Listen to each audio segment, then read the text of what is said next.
Nikita Mirzani takjub JJ Govinda maafkan Syahnas yang selingkuh berkali-kali. Pemaaf sekali. Nikita Mirzani mengaku takjub dengan JJ Govinda yang berbesar hati memaafkan Syahnas yang telah mengkhianatinya. Terlebih adik Raffi Ahmad itu menjalin hubungan dengan Randy Kejanet berkali-kali selama setahun. Diketahui, Syahnas dan Randy pernah ketahuan hingga membuat surat perjanjian pada tahun 2022.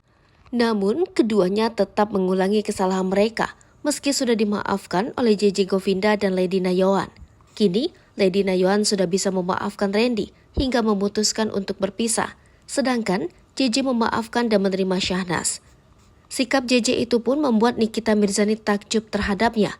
Namun, Nikita masih heran dengan sikap JJ dan Syahnas yang seolah tak terjadi apa-apa setelah buka suara soal perselingkuhan tersebut.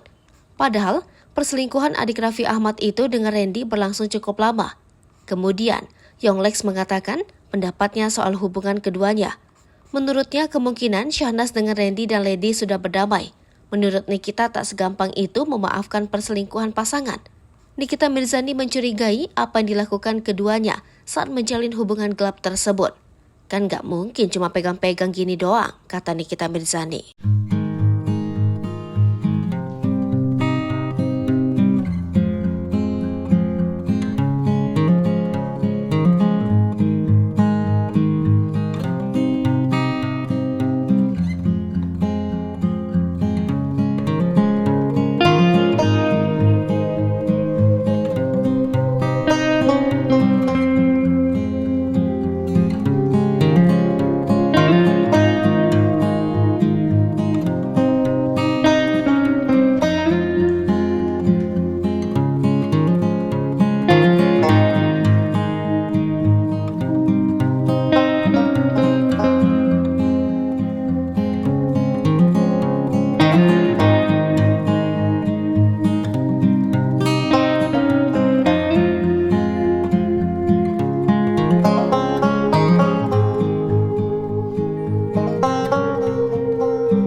Jangan lupa komen, like, dan subscribe, serta tonton terus berita-berita terupdate lainnya ya.